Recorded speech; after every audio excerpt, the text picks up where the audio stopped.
Boa noite, irmãos. Vamos dar continuidade ao nosso tema de estudo, o mistério da piedade.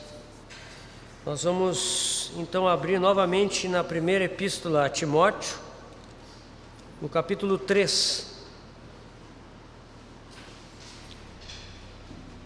1 Timóteo 3, de 14 a 16. Obrigado. 1 Timóteo 3, de 14 a 16. Escrevo-te estas coisas, esperando ir ver-te em breve, para que, se eu tardar, fique ciente de como se deve proceder na casa de Deus, que é a igreja do Deus vivo, coluna e baluarte da verdade. Evidentemente, grande é o mistério da piedade. Aquele que foi manifestado na carne, foi justificado em espírito, contemplado por anjos, pregado entre os gentios, crido no mundo, recebido na glória. Na mesma epístola, no capítulo 4, versículos 7 e 8, um pouquinho adiante de onde nós lemos. Expondo estas coisas aos irmãos, serás bom ministro de Cristo, alimentado com as palavras da fé e da boa doutrina que tem seguido, mas rejeita as fábulas profanas e de velhas caducas. Exercita-te pessoalmente na piedade, pois o exercício físico é proveitoso por um pouco, mas a piedade para tudo é proveitosa, porque tem a promessa da vida que agora é e da que há de ser. E por fim, na segunda epístola de Paulo a Timóteo, capítulo 3,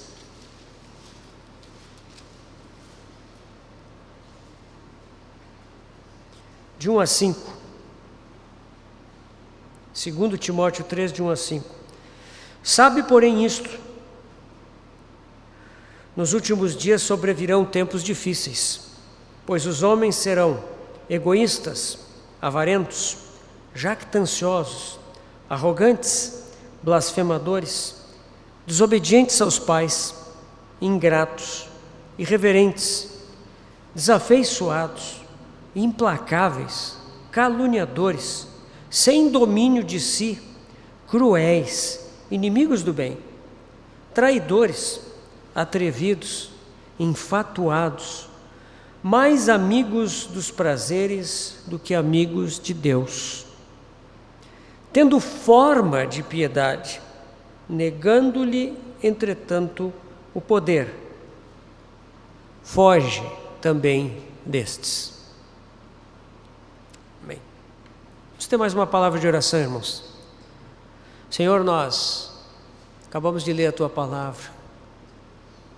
Queremos pedir que Tu sopres sobre a Tua palavra com o Teu Espírito, para que ela se torne vida para nós e venha nos transformar. E venha, Senhor, operar aquela divisão de alma e espírito, juntas e medulas, e venha fazer manifestos os pensamentos e propósitos do nosso coração. Pai, encomendamos esses momentos a Ti e confiamos no Teu Espírito Santo para que Ele cumpra todo o Teu propósito nesta noite. Oramos no nome do Senhor Jesus, ó Pai. Amém.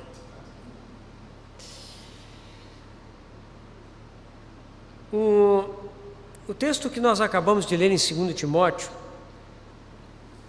ele fala sobre a forma de piedade, mas sem o seu poder. Quando alguém é piedoso, nós não vemos somente uma forma, Nós não vemos somente coisas externas que aquela pessoa faz, mas nós vemos também um poder interior que conduz a vida daquela pessoa. Por isso, até mesmo com relação à piedade, nós não podemos nos deixar enganar, irmãos. A forma somente da piedade não é suficiente. É preciso discernir aquela vida que está por trás da piedade. E para nós identificarmos se há vida, o único meio é se nós também estamos sendo transformados, mudados por essa vida que nos foi dada.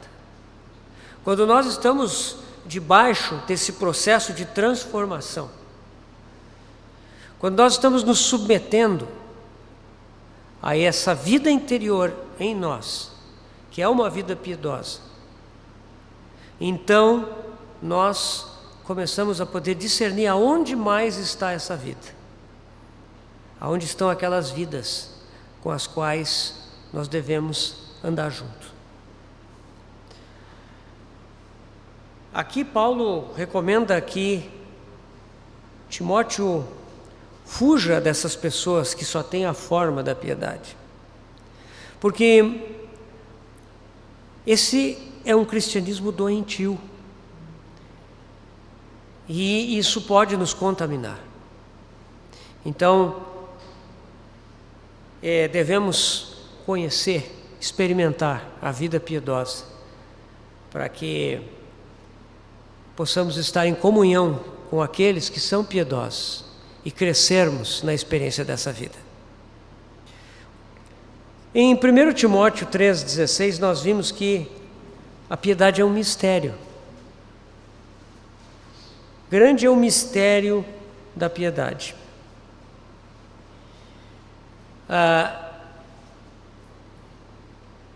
O que é um mistério na Bíblia?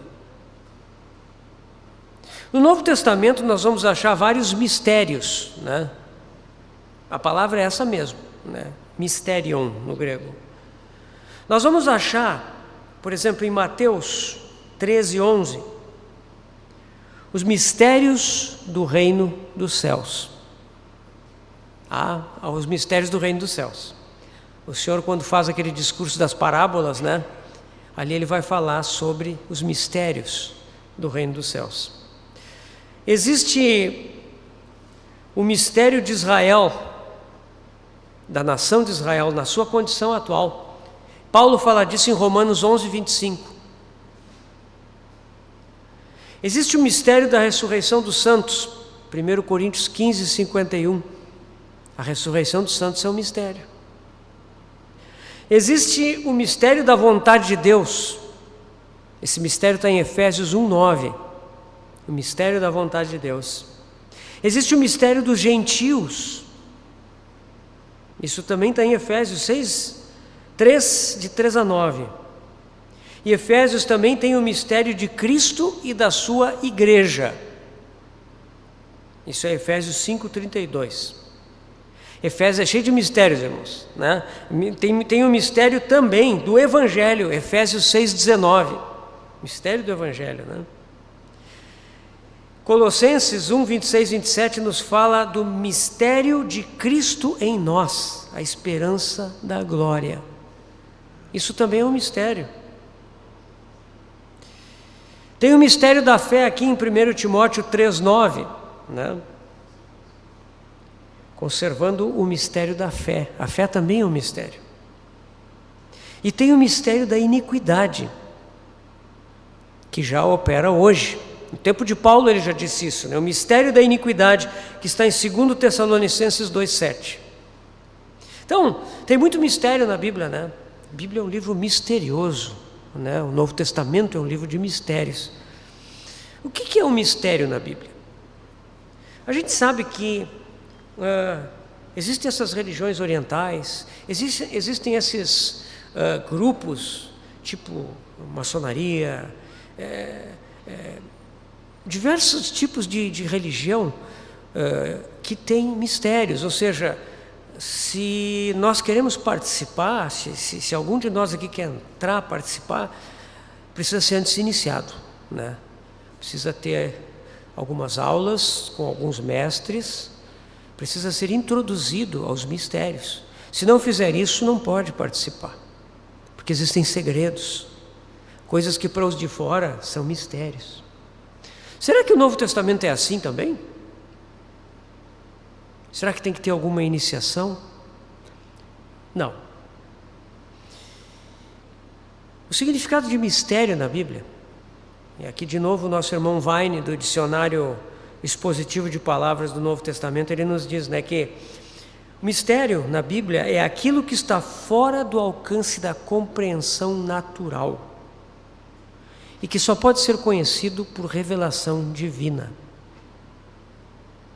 Então aqui nós vemos, com todos esses mistérios que eu citei para os irmãos, que a Bíblia é um livro diferente de todos os outros livros que nós podemos ler, porque a Bíblia é um livro que foi escrito por Deus, usando homens santos da parte de Deus foram usados para escrever estes livros. Sendo a Bíblia espiritual, ela é revelada espiritualmente. Portanto, nós não conseguiremos conhecer a Bíblia se nós não recebermos revelação. Muitas vezes, irmãos, nós vemos livros sobre a Bíblia, comentários bíblicos, livros de grande erudição, mas se os irmãos tiverem um pouquinho, e eu creio que todos têm, experiência no caminho da revelação, os irmãos vão discernir se o conteúdo desses livros tem revelação ou não. É comum que nós leiamos algum livro sobre a Bíblia e que nós vejamos aquele livro e a gente descobre que aquele livro, o autor estava fechado para a revelação. Porque a Bíblia pode ser estudada historicamente, pode ser estudada culturalmente, ela pode ser estudada filosoficamente, ela pode ser estudada por todas as disciplinas do conhecimento humano e muita coisa pode ser extraída da Bíblia. Mas revelação só o Espírito Santo de Deus pode conceder. Se não é concedido a quem lê a Bíblia essa revelação, a Bíblia permanece um livro fechado. Isso não quer dizer que a gente não possa escrever muitas coisas sobre a Bíblia, tirar muitos conselhos da Bíblia, fazer pregações inteiras sobre a Bíblia, mas ter revelação da Bíblia é necessário para entender realmente o que ela quer nos dizer. Do contrário, a Bíblia é um mistério. Ela fica uma coisa misteriosa. Quando nós lemos aqui em 1 Timóteo, esse trecho de 3:14 a 16, nós temos que ler um contexto aqui. Nós lemos que aqui antes, Paulo falou sobre os presbíteros, sobre os diáconos e também sobre as mulheres. E nós já falamos ontem que a preocupação primária aqui não é o aspecto técnico. Muitos vêm para cá e entendem que Timóteo aqui está sendo ensinado por Paulo como é a técnica de escolher presbíteros nas igrejas locais. É claro, irmãos, que tem um pouco disso aqui. Mas o sentido aqui é que o caráter de vida dos filhos de Deus está sendo apresentado nesses requisitos aqui. Presbítero ou bispo, né? A palavra presbítero se refere à experiência da pessoa, né? Ancião, né? É uma pessoa que tem uma caminhada com o Senhor. A palavra bispo quer dizer supervisor, né? Então um fala mais da pessoa e outro fala mais da função, né? Mas um presbítero, ele não é aquilo que, na tradição cristã, acabou virando o pastor. O presbítero, ele é alguém que ele é um exemplo. Ele tem uma vida moral e espiritual que é um exemplo. As pessoas olham para aquele irmão e elas podem dizer, aquilo é a vida cristã. Então, quando nós estamos falando de um presbítero, nós não estamos falando de alguém que é alguém que pode subir num púlpito e entregar uma mensagem maravilhosa, alguém que conhece profundamente os livros da Bíblia. Que bom se o presbítero também faz isso, mas o que Paulo fala aqui não é isso, não está escrito aqui que esse é um dos requisitos. Então, irmãos, aqui está se falando de vida piedosa. Como é que é a vida piedosa? São essas características. É uma pessoa que é assim. Leia 1 Timóteo e leia Tito. Ali, um estudo muito interessante, irmãos, seria retirar desses dois livros, 1 Timóteo e Tito, as características do homem e da mulher que vivem uma vida agradável ao Senhor. Tem muita coisa aqui, muita coisa muito interessante, né?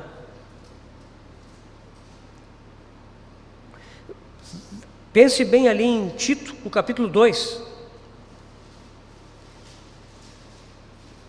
Eu vou falar só a parte das mulheres para dar um exemplo, né? Às vezes parece que a gente, quando expõe a Bíblia, está falando só daquilo que é para os homens. Tem muito ensino aqui para as mulheres. Quanto às mulheres idosas, semelhantemente que sejam sérias em seu proceder, não caluniadoras, não escravizadas a muito vinho, sejam mestras do bem, a fim de instruírem as jovens recém-casadas a amarem aos maridos e a seus filhos, a serem sensatas, honestas, boas donas de casa, bondosas, sujeitas aos maridos, para que a palavra de Deus não seja difamada. Então, irmãos, tem vários trechos aqui, nós podemos extrair, né? Isso aqui é a vida piedosa, isso é a vida transformada, né? Então, depois que Paulo aqui fala dos presbíteros, das esposas e dos diáconos, ele no versículo 14 diz, escrevo-te estas coisas esperando ir ver-te em breve, para que se eu tardar, fique ciente de como se deve proceder na casa de Deus, que é a igreja do Deus vivo, coluna e baluarte da verdade, coluna e base da verdade. Ou seja, a igreja, ela é uma coluna, ela é um testemunho da verdade que está fundamentada numa base sólida. A igreja é coluna, né? Testemunho para o mundo e base, profundidade, enraizada em Cristo. E em seguida ele fala, evidentemente grande é o mistério da piedade. Então, quando nós temos todas essas características morais, de caráter cristão, em seguida Paulo fala que a igreja é coluna. Quando pessoas vivem assim, nós temos a igreja como coluna e fundamento, base da verdade. E aí então vem o mistério. Quando Paulo diz que pecadores como nós são transformados, são colocados juntos, se tornam coluna, testemunho, Paulo então introduz o tema da verdade, do mistério da piedade, desculpe, né? Claro, irmãos, nós sabemos que nem todos os que vivem assim serão presbíteros ou bispos na igreja, mas esse é o exemplo que aqueles que Deus levanta para a liderança devem dar para que todos os outros vivam dessa mesma forma. Essa é a qualidade de vida que aqui está revelada. Então, quando isso é demonstrado, Paulo enuncia o mistério da piedade. Então, é um mistério que precisa ser revelado e E tem uma característica importante aqui, diz que grande é o mistério da piedade. É curioso porque nenhum dos outros mistérios que eu falei para os irmãos diz grande, esse aqui é grande. Então tem algo aqui, tem alguma coisa, né?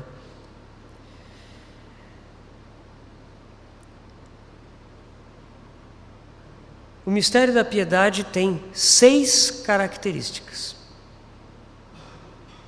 Aquele que foi manifestado na carne. 1. Foi justificado em espírito. 2. Contemplado por anjos. 3. Pregado aos gentios. 4. Crido no mundo. 5. Recebido na glória. 6. Esses 6 aspectos de Cristo nos explicam o mistério da piedade. Então aqui nós vemos que esse mistério ele é revelado quando Cristo nos é revelado dessa forma, nesses 6 aspectos. Eu gostaria de ver cada um deles com os irmãos. Primeiro, aquele que foi manifestado na carne. Nós sabemos quem foi aquele que foi manifestado na carne. Sabemos que foi o nosso Senhor, né?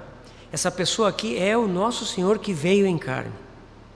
E esse é o primeiro aspecto que precisamos de revelação.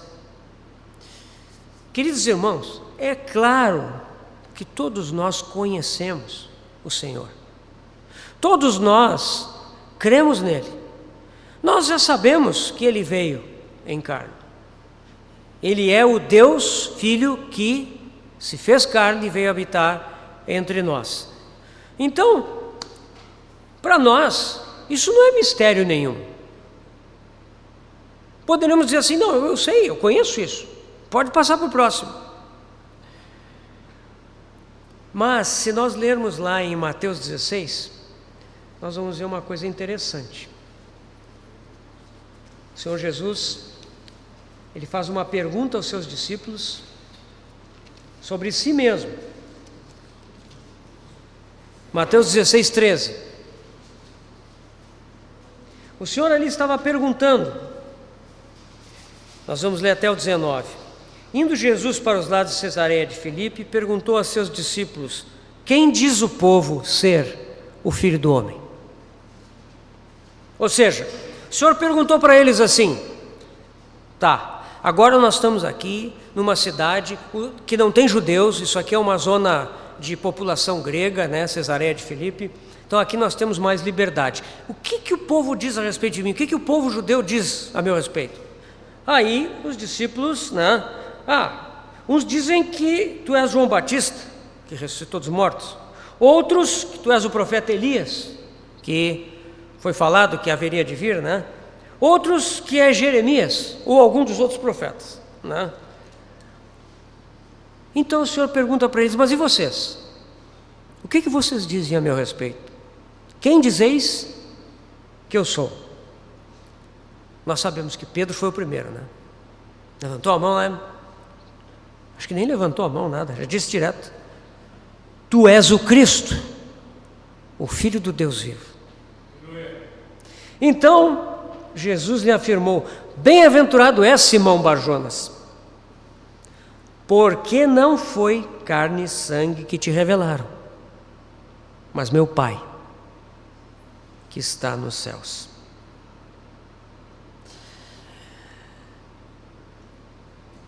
Basta lermos até aqui o versículo 17. Pedro entendeu quem era o Senhor Jesus. Nós sabemos que os judeus esperavam um Messias que os libertasse dos romanos, que trouxesse a Israel aqueles tempos que os profetas falavam, né? De Israel novamente ser uma nação que liderasse o mundo e as nações. Mas Pedro mostrou aqui que ele entendeu. Ele disse: Senhor, tu és o Cristo. Quando ele disse tu és o Cristo, ele está dizendo, a palavra Cristo quer dizer ungido, né? Cristo em grego quer dizer ungido, e no hebraico é Messias, o ungido. Então Pedro está dizendo, na verdade, tu és o Messias, tu és aquele prometido no Antigo Testamento, que veio. Mas ele não viu somente isso, a revelação foi maior, porque ele disse, tu és o Cristo, o Filho do Deus vivo. E isso é algo novo. Isso é algo que os judeus jamais imaginavam, que o Messias seria o próprio Filho de Deus encarnado. E Pedro viu isso, Pedro percebeu. E isso é uma grande revelação, ao ponto de que Jesus chamou ele de bem-aventurado. Simão, filho de Jonas, Bar-Jonas quer dizer filho de Jonas, né?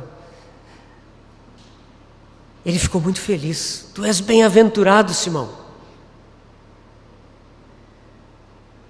Porque isso não foi a carne e o sangue que te revelaram, mas foi o meu Pai que está nos céus. O fato de Pedro poder dar essa resposta não foi algo somente de Pedro. Não foi Pedro que descobriu aquelas coisas, mas ele recebeu revelação do alto. Claro, irmãos, Pedro cooperou para isso. Pedro, né, se os irmãos lerem ali o capítulo 1 de João inteiro, os irmãos vão ver que os discípulos do Senhor Jesus, os primeiros discípulos dele, todos eram discípulos de João Batista. Ali descreve 6 discípulos que eram seguidores de João Batista, entre os quais Pedro estava, né? E então, eles eram homens cheios das Escrituras do Antigo Testamento. Olhe só o que diz lá em João 1. Veja João 1, 45. Isso está nesse primeiro capítulo. João 1, 45 está nos contando aqui desses 6 discípulos, que são João e o seu irmão, Tiago, Pedro, André, mais Filipe e Bartolomeu. Esse Bartolomeu que está aqui é Natanael, um dos 12, né? Natanael era filho de Bartolomeu, de Ptolomeu, Bar, filho, né? Ptolomeu. Então, aqui ele está sendo descrito pelo apelido, né, que vinha ligando ele ao Pai. Mas aqui são 6 discípulos do Senhor que posteriormente vão ser chamados para segui-lo. São discípulos de João Batista, né? Lendo o contexto aqui nós vamos ver, João Batista estava com eles e o Senhor nesse momento está chamando esses discípulos, né? E primeiro João, né, 2 dos seus discípulos, que aqui João não identifica o nome, porque no seu evangelho João nunca se identifica, né? João se oculta, ele não quer dizer o seu nome, né? Ele não consegue resistir e sempre diz aquele a quem Jesus amava. Então às vezes ele disse, estava ali Pedro e o discípulo a quem Jesus amava. Ele diz isso, ele não diz o seu nome, porque ele julgava isso tão precioso. A coisa mais preciosa para ele é que ele havia sido amado por Jesus. Então aqui nós vemos no versículo 45 do capítulo 1, olha só, Filipe, um dos discípulos de João Batista, encontrou a Natanael e disse-lhe, achamos aquele de quem Moisés escreveu na lei e a quem se referiram os profetas, Jesus o Nazareno, filho de José. Aqui Filipe demonstra que ele era alguém que conhecia os escritos de Moisés e que conhecia os profetas. A lei e os profetas era uma maneira de se referir ao Antigo Testamento. Então aqui eles estão falando, são discípulos de João Batista, piedosos, cheios das Escrituras. Eles estão falando a respeito do que eles buscavam. Eles queriam esse Messias, que Moisés havia prometido, que os profetas falavam. Então Filipe dá testemunho, achamos, o Messias está aqui. Então aqui, irmãos, a gente vê que ser cheio das Escrituras é uma condição para receber revelação. Pedro, naquele dia, pôde dizer: tu és o Cristo, o Filho do Deus vivo, por duas coisas. Primeiro, porque ele havia se enchido das Escrituras do Antigo Testamento. Naquele tempo, irmãos, não dava para ter uma Bíblia dessa, né? Hoje em dia a gente tem no celular, eu tenho aqui no tablet, né? E tem no celular também. Naquele tempo não tinha isso. Qual era o meio de ter a Bíblia consigo? Memorizar. O judeu memorizava grandes partes das Escrituras até o Bar Mitzvah, nos 12 anos. E esses homens certamente continuaram memorizando as Escrituras. E eles estavam encharcados do texto da Palavra de Deus, da verdade da Palavra de Deus. Esse é o primeiro motivo pelo qual eles receberam revelação. O segundo é que eles seguiram a Jesus. Eles viram aquele homem e eles seguiram aquele homem. João Batista foi humilde o suficiente para dizer 2 vezes para João e um outro discípulo que estava com ele: eis o Cordeiro de Deus. Se vocês olharem aqui,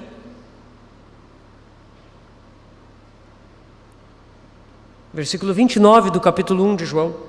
No dia seguinte viu João a Jesus, que vinha para ele. Jesus estava vindo para ser batizado. E João disse: eis o Cordeiro de Deus, que tira o pecado do mundo.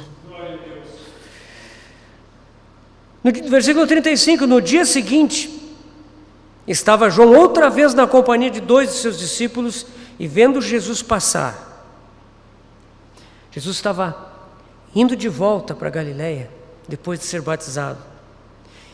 E João novamente disse: eis o Cordeiro de Deus. Meus irmãos, João estava dizendo para os seus discípulos: que bom que vocês estiveram comigo até agora, mas aqui está aquele a quem vocês buscam. Aqui está aquele que vocês devem andar com ele. Então, João disse: eis o Cordeiro de Deus.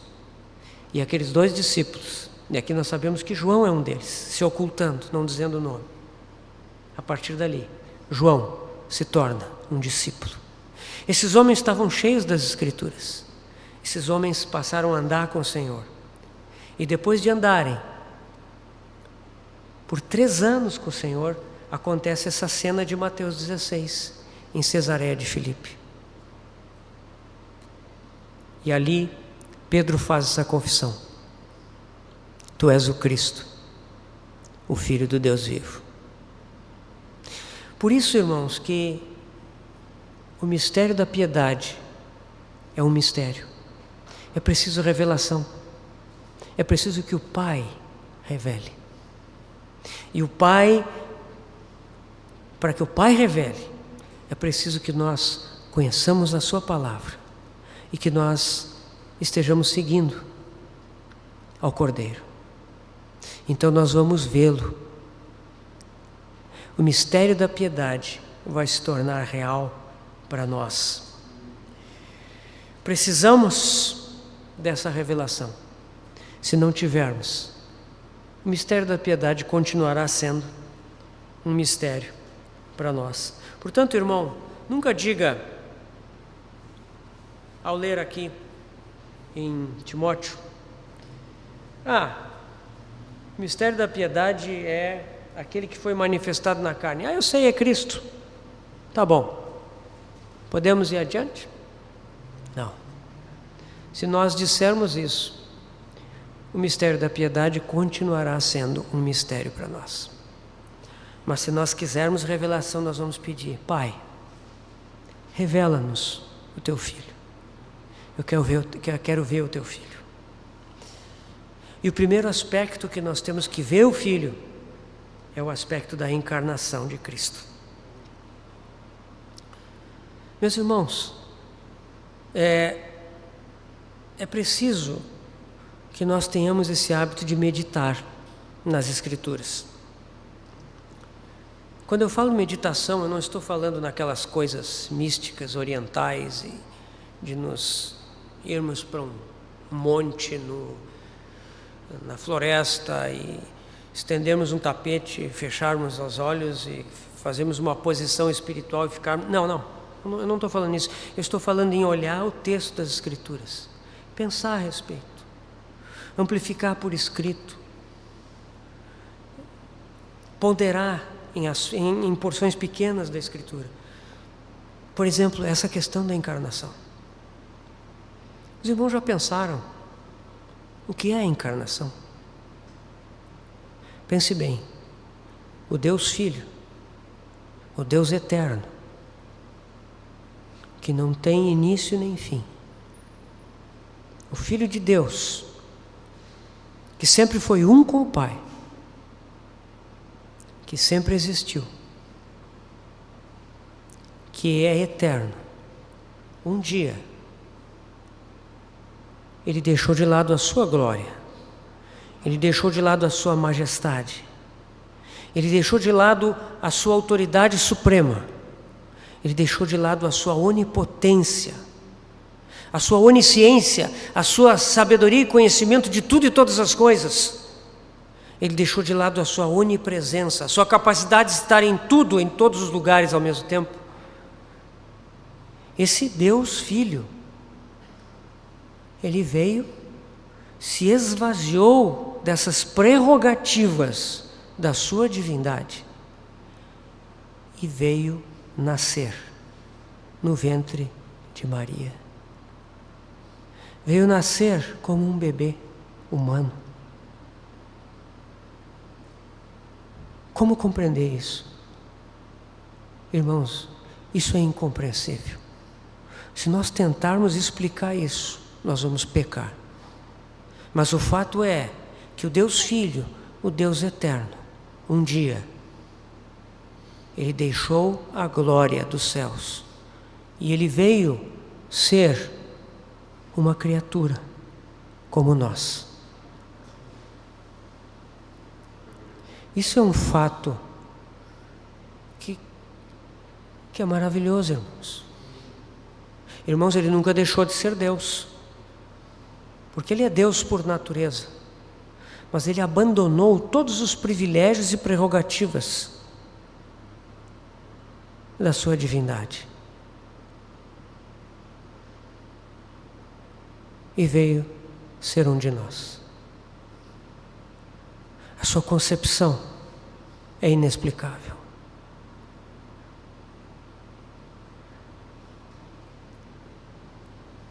Provérbios 8, 27, 32 nos fala do Filho durante a criação. Ali temos a sabedoria personificada. Provérbios 8, 27.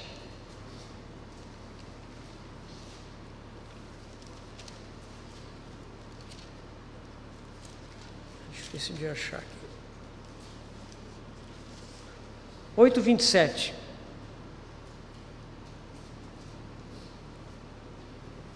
Quando, na verdade, aqui os irmãos podem ler desde o 22, mas para economizar um pouco de tempo, né? Aqui no 22, por exemplo, diz assim: o Senhor me possuía no início da sua obra, antes das suas obras mais antigas. Aí o 27, quando Ele preparava os céus, aí estava eu. Quando traçava o horizonte sobre a face do abismo, quando firmava as nuvens de cima, quando estabelecia as fontes do abismo, quando fixava ao mar o seu limite para que as águas não traspassassem os seus limites, quando compunha os fundamentos da terra, então eu estava com Ele e era o seu arquiteto.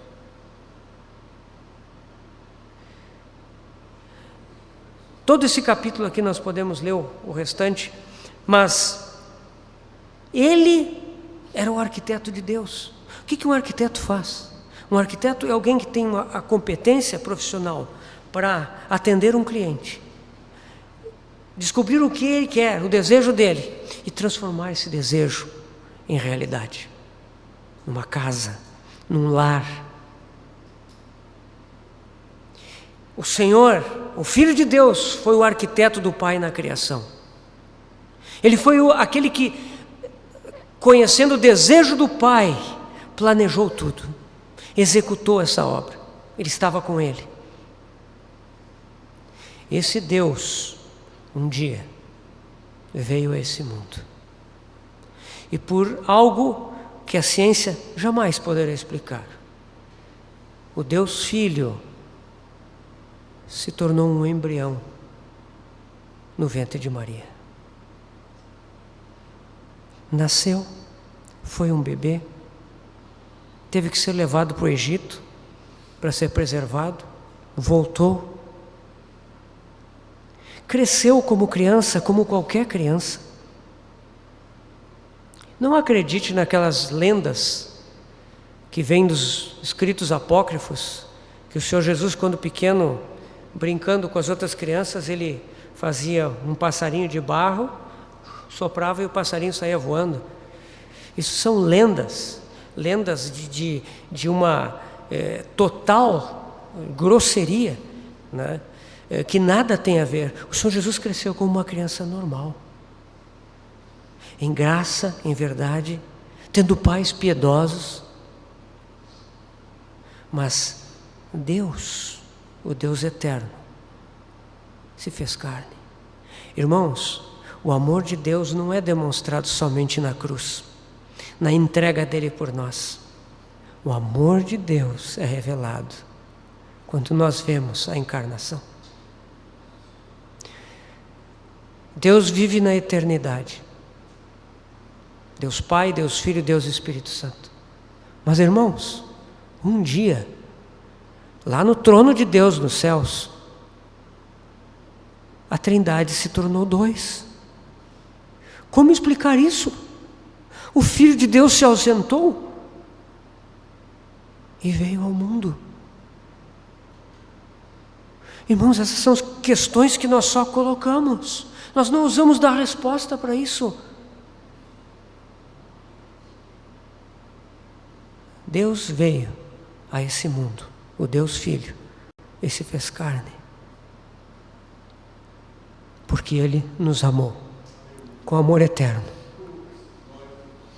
O Pai, ao pensar na criação, nós fazemos aqui uma figura, ao pensar na criação, o Pai imediatamente identificou que haveria queda, que haveria maldição.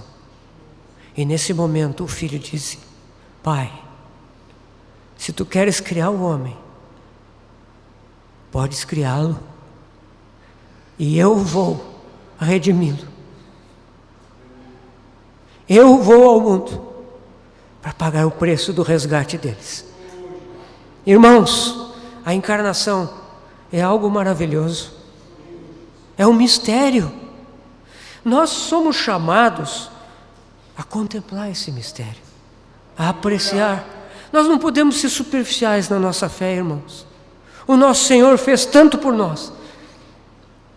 Ele fez coisas inexplicáveis, incalculáveis por nós. E a primeira que Ele fez foi essa. Ele disse: Pai, eu vou redimi-los para Ti, para que Tu tenhas a noiva, para que Tu possas encher esse universo na eternidade com homens e mulheres redimidos para Ti. Isso é maravilhoso, irmãos.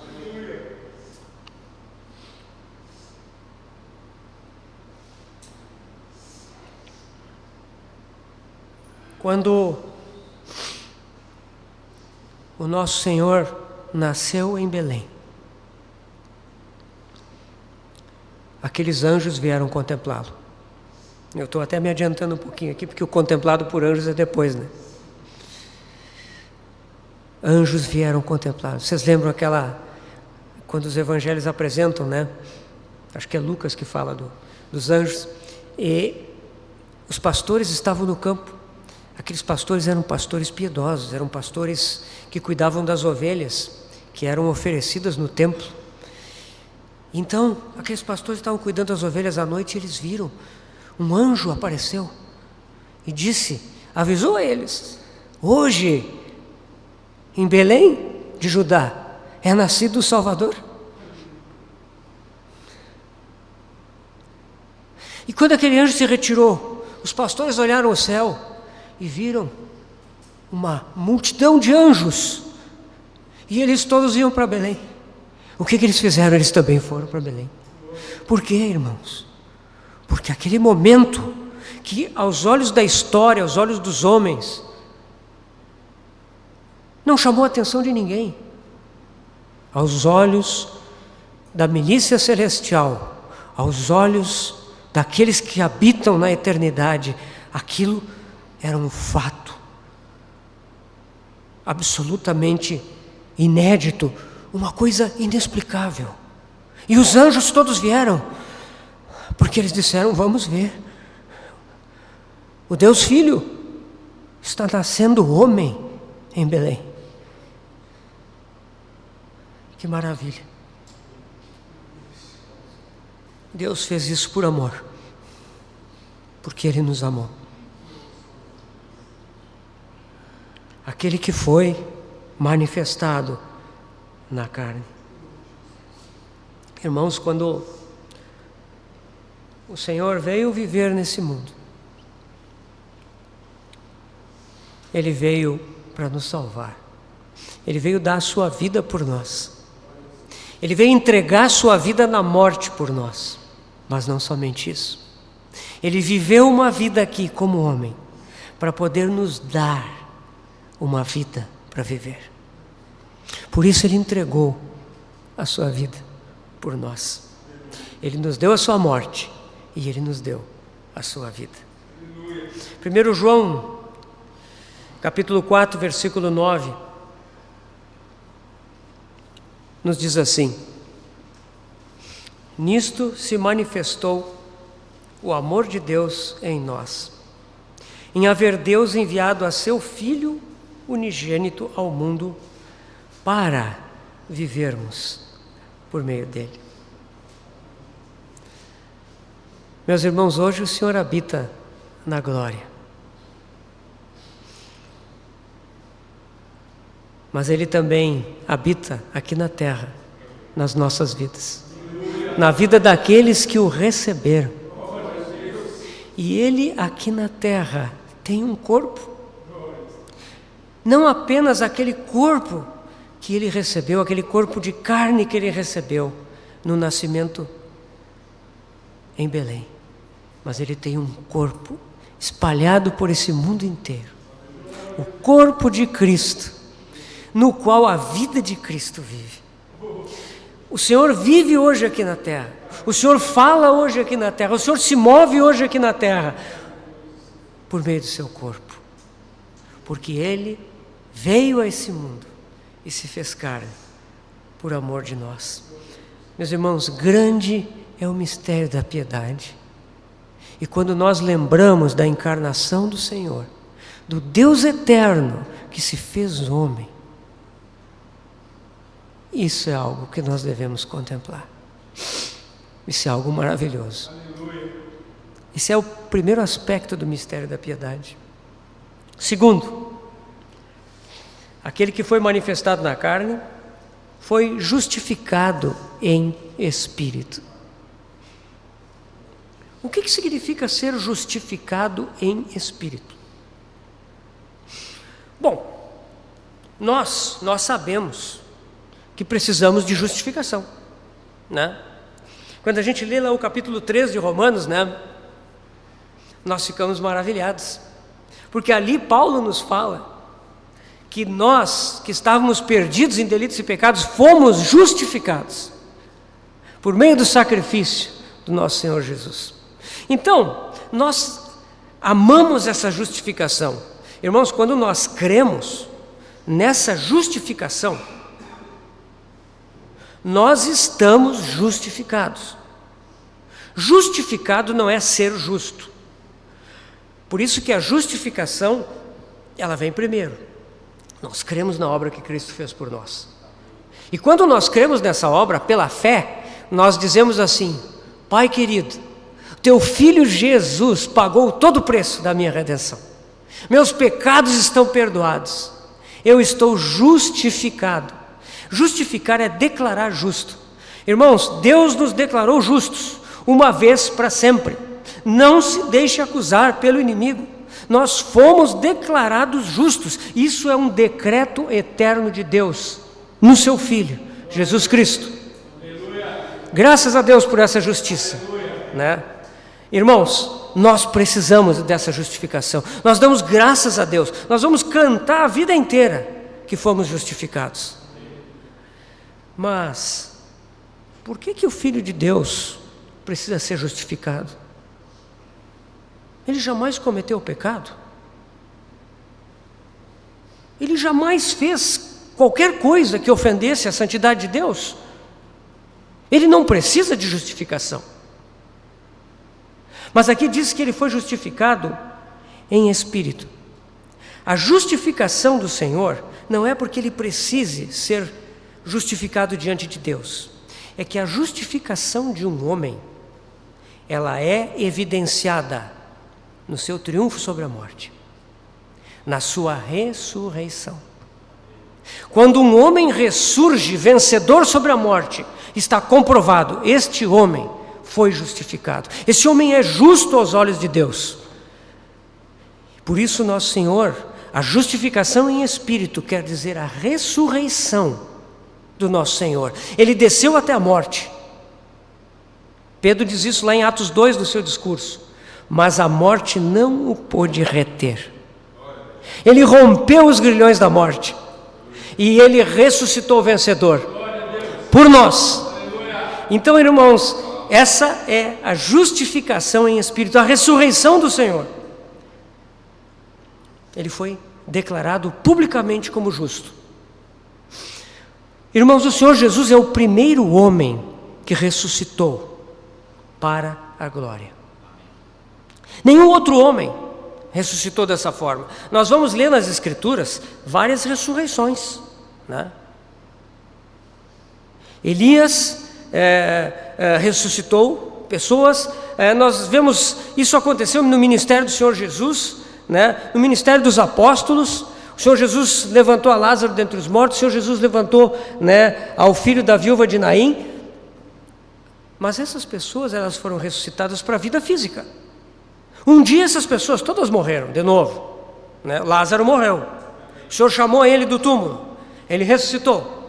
Mas ele ressuscitou para a vida física. Isso acontece. Mas o Senhor Jesus, ele não ressuscitou para a vida meramente física. Ele ressuscitou com um corpo glorificado. Corpo físico, porque os discípulos o tocaram. Corpo físico que podia comer e beber. Corpo glorificado, porque ele podia entrar e sair, se mover por onde quisesse. O Senhor Jesus ressuscitou, corpo glorificado. Ele é o primeiro.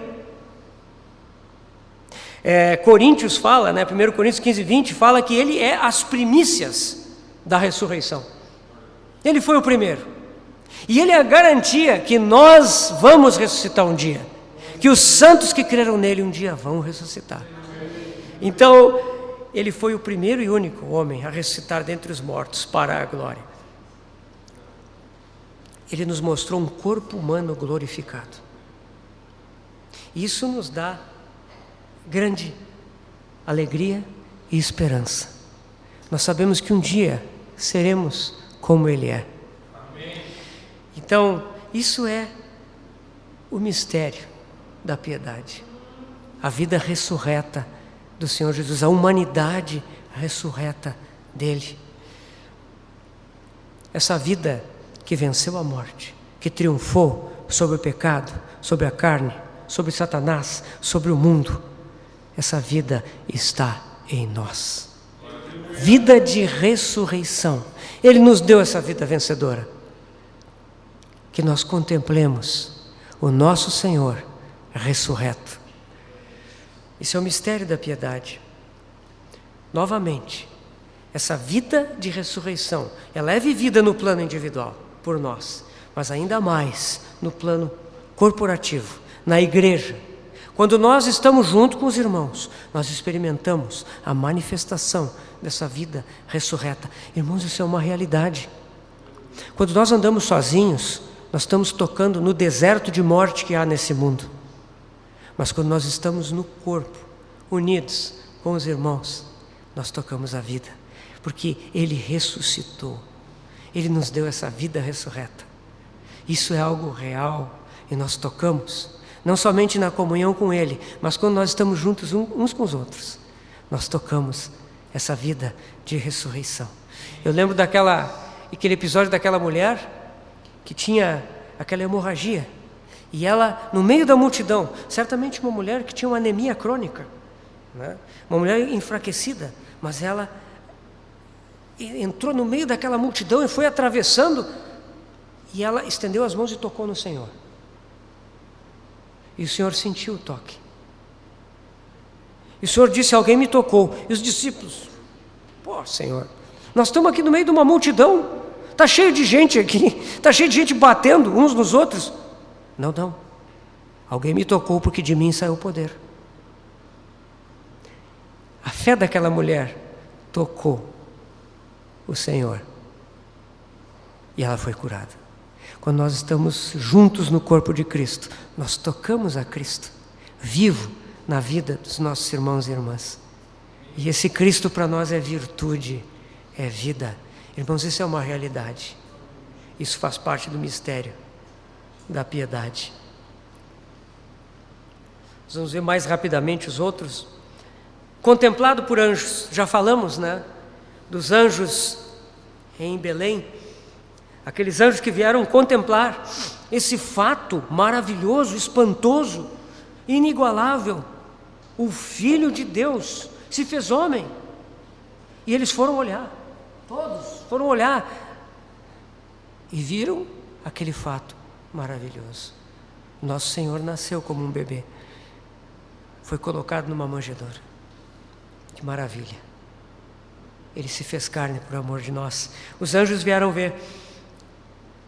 Os anjos acompanharam o ministério do Senhor. Na tentação do Senhor, ao final da tentação, os anjos vieram servi-lo, pois que ele venceu. As mulheres, quando foram ao túmulo ver o corpo do Senhor, estavam lá os anjos. Eles tinham acompanhado tudo. Eles estavam sempre acompanhando o Senhor. O Senhor nunca se usou dos privilégios da presença dos anjos com Ele, né? Ele mesmo disse aos seus discípulos, né? Se eu quisesse, eu poderia invocar, e viriam 12 legiões de anjos. Eu nem faço a conta. Calculem 12 vezes 5 mil, 3 mil a 5 mil soldados romanos, uma legião, né? Isso dá 50, 60 mil soldados, 50, 60 mil anjos. Ele poderia invocar a qualquer momento, mas como ele cumpriria a missão que lhe havia sido dada por seu Pai?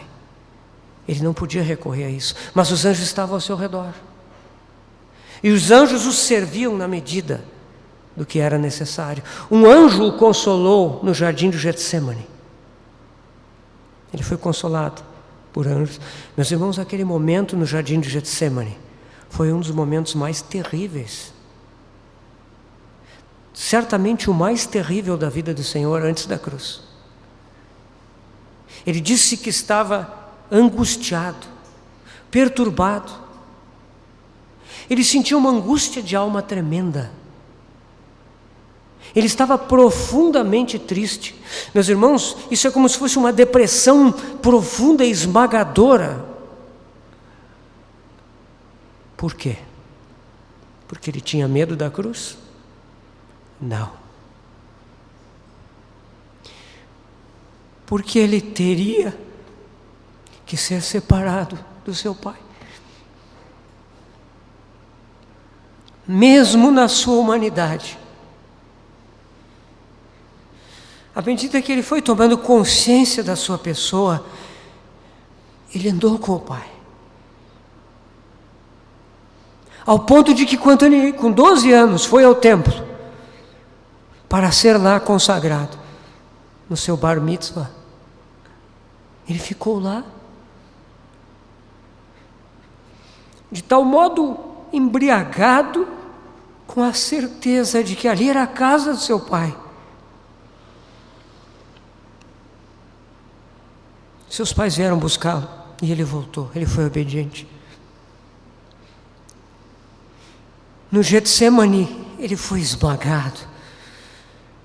Não pelo medo do sofrimento da cruz, não pela vergonha e a tragédia de ser esmagado pelos nossos pecados, mas principalmente porque ele teria que suportar aquelas horas na cruz, separado do Pai. Isso é um mistério que nós não podemos explicar. Nós não podemos explicar a eternidade de Deus, mas nós sabemos que o Deus que não vive no tempo que nos deu a viver, existem 3 horas em que o Pai voltou as costas para o Filho, e o Filho clamou ao Pai: Leve, Eli, Eli, lama sabachthani. Meu Deus, por que me desamparaste? Irmãos, ele não pôde dizer nem meu Pai. Ele falou, meu Deus. Por isso que no Getsemane ele suou gotas de sangue. Sua pressão arterial subiu a ponto de que o sangue saía pelos poros. Somente a intervenção do anjo o guardou de morrer ali, que era o propósito de Satanás, levá-lo antes da cruz.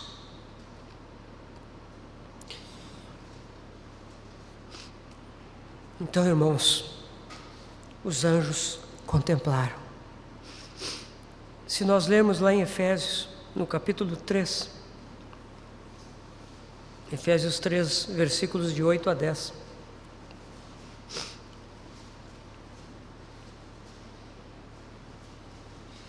A mim, o menor de todos os santos, me foi dada esta graça, de pregar aos gentios o evangelho das insondáveis riquezas de Cristo, e manifestar qual seja a dispensação do mistério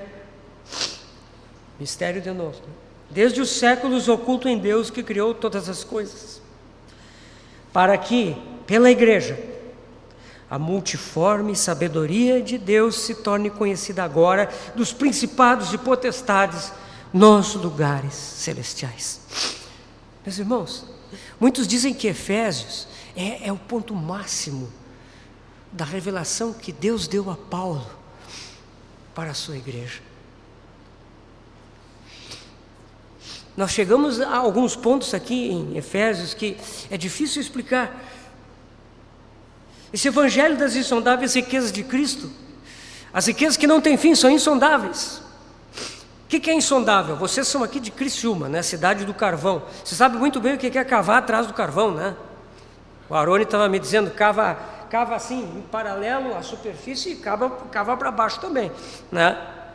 As riquezas de Cristo são insondáveis. A gente fica cavando, porque insondável quer dizer realmente cavar, né? Ir a fundo. Elas são tão profundas que elas são insondáveis, não terminam nunca. Esse é o evangelho. Quando nós estamos contemplando a Cristo nesses aspectos, estamos entendendo quão insondável é esse evangelho. E aqui diz que manifestar a dispensação do mistério desde os séculos oculto em Deus, que criou todas as coisas. Olha o que é esse mistério aqui. É que pela igreja, a multiforme sabedoria de Deus se torne conhecida. Quando? Agora. De quem? Dos principados e potestades dos lugares celestiais. Meus irmãos, pela igreja. Os anjos aqui estão incluídos, esses principados e potestades. Obrigado, irmão. Esses principados e potestades são anjos. Anjos caídos e anjos redimidos. Eles contemplam algo. A igreja. aqueles homens pecadores, transgressores, malditos,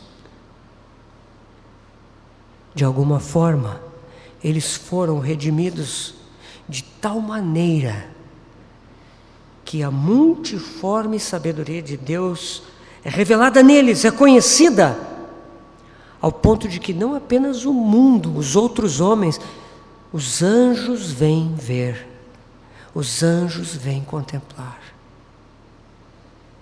Isso é maravilhoso. Contemplado por anjos. Isso é um mistério.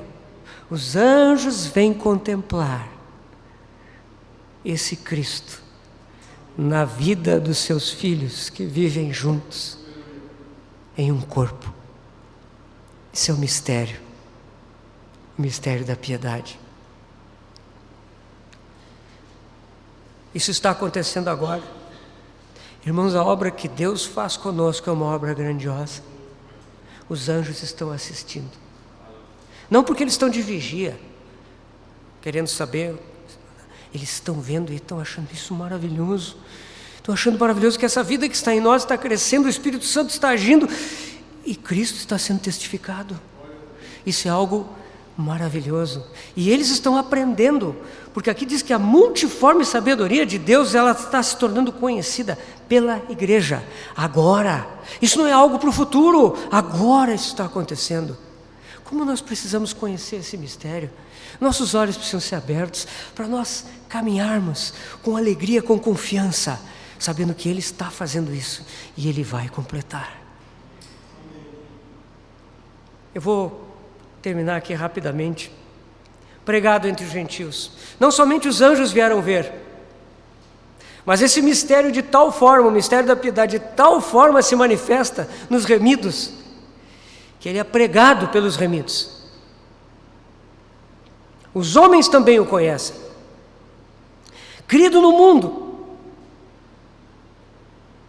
Essa pregação, que nem os irmãos falaram hoje lá, lembraram dessa frase, né? Lloyd Jones, né? Que nós podemos, né, pregar sem palavras, se necessário, com palavras, né? Mais ou menos por aí, né? Isso. Então, por causa da vida dos cristãos, da vida dos filhos de Deus, Cristo é crido no mundo. E hoje, a igreja alcançou o mundo todo. Irmãos, não vamos ficar achando que nós vamos ter muitos e muitos anos ainda, porque muitos povos não alcançados. Irmãos, a Bíblia já foi traduzida em milhares e milhares de línguas. Tem muitas línguas que nem existiam na sua forma escrita. E missionários chamados por Deus foram para o meio de povos remotos que viviam, sabe-se lá onde, vivendo em condições precárias, para escrever, tornar aquela língua escrita na Bíblia, evangelizar com a Bíblia e ganhar essas vidas para o Senhor. Nós estamos na fase final do programa de Deus. Ele foi crido no mundo. O sexto ponto do mistério da piedade, ele foi recebido na glória. O nosso Senhor não apenas ressuscitou, a ressurreição é muito importante, mas além da ressurreição, existe a ascensão. Ele foi recebido na glória. Quando ele chegou lá, ele foi adorado e louvado no trono de Deus.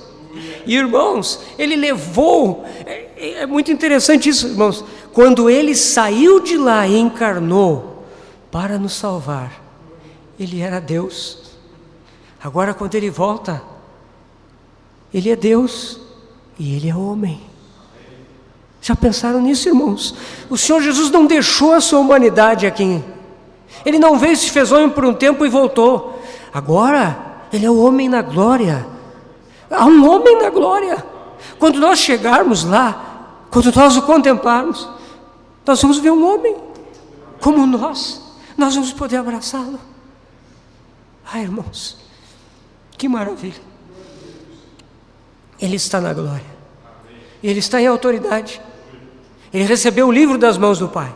Aquele livro que estava selado com 7 selos, a escritura do universo, ele está abrindo selos, ele está cumprindo todo o propósito de Deus. Toda a autoridade lhe foi dada. Ele disse aos seus discípulos: toda a autoridade me foi dada nos céus e na terra. E nos manda ir, fazer discípulos de todas as nações. E diz que vai estar conosco até o fim deste século. Todos os dias Ele está conosco. Irmãos, Ele é o nosso sumo sacerdote. E Hebreus nos diz que Ele intercede por nós continuamente. Ele não para jamais como sacerdote de oferecer diante do Pai as suas orações por cada um de nós, para que nós completemos a nossa carreira. Esse é o nosso Senhor, que foi recebido na glória. Irmãos, contemplando esses aspectos de Cristo, nós vemos o que é o mistério da piedade. O mistério da piedade começa a ficar aberto para nós. Irmãos, aqui nós vemos como a igreja é pobre, porque ela não contempla esse Cristo, porque ela não adora esse Cristo. E isso faz com que nós sejamos tão pobres, porque nós não recebemos dele tudo o que ele quer nos dar. Mas, irmãos, pela graça de Deus, Ele há de encorajar os nossos corações, para nós nos abrirmos para Ele e conhecermos esse mistério da piedade. Se os irmãos olharem, dentre esses 6 pontos aqui, não está mencionada a sua morte na cruz. A morte do Senhor na cruz é algo que nós apreciamos tanto, valorizamos tanto, porque nós precisamos desesperadamente dessa morte. E nós recebemos essa morte para sermos salvos. Mas depois de recebermos isso, nós precisamos conhecer esses outros 6 aspectos do mistério da piedade. Isso vai nos levar a adorá-lo. E é isso, irmãos, que é a fonte de uma vida piedosa.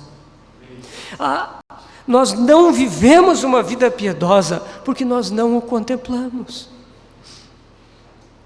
Nós não alcançamos a santidade que desejaríamos, que sentimos que deveríamos experimentar, porque nós ainda o contemplamos tão pouco. Mas quando nós nos abrimos para Ele, quando nós o contemplamos, então, irmãos, nós conhecemos o mistério da piedade, nós o adoramos. Nós paramos de tentar explicar o Senhor, de tentar definir o que Ele é, o que Ele fez, para adorá-lo. E o entendimento vem pela adoração. A adoração nos diz: Senhor, Tu és totalmente suficiente para mim. Esse é o mistério da piedade. É essa vida real diante do Senhor que estava faltando na igreja naquele momento que Paulo escreve essas cartas a Tito e a Timóteo. E é isso que a Escritura nos exorta a buscar nesses dias que nós vivemos. Conhecer o nosso Senhor, a sua vida maravilhosa, desde a sua encarnação, vindo da glória, até a sua ascensão, retornando ao céu, como homem, para interceder por nós. Vamos fazer um intervalo, vamos ter uma palavra de oração. Senhor, obrigado por Te revelar a nós. Obrigado porque nós podemos Te conhecer. Obrigado porque o preço foi pago, o Espírito foi enviado e nós podemos nos achegar a Ti. Senhor, nós Te agradecemos. Abre mais o nosso coração. Queremos Te conhecer mais. Senhor, nós ainda fomos tão pouco impactados pela Tua maravilhosa pessoa, Senhor. Senhor, por isso a nossa fé fraqueja, minha fé fraqueja. Senhor, por isso tantas vezes nós temos dúvidas, nós vacilamos. Mas, Senhor, abre os olhos do nosso coração, que nós possamos Te conhecer de verdade, conhecer o mistério da piedade, este Senhor tão maravilhoso que nós temos. Obrigado, Senhor. Que vida maravilhosa que Tu nos deste, a Tua própria vida. Nós te adoramos hoje, Senhor. Te bendizemos, em nome de Jesus. Amém.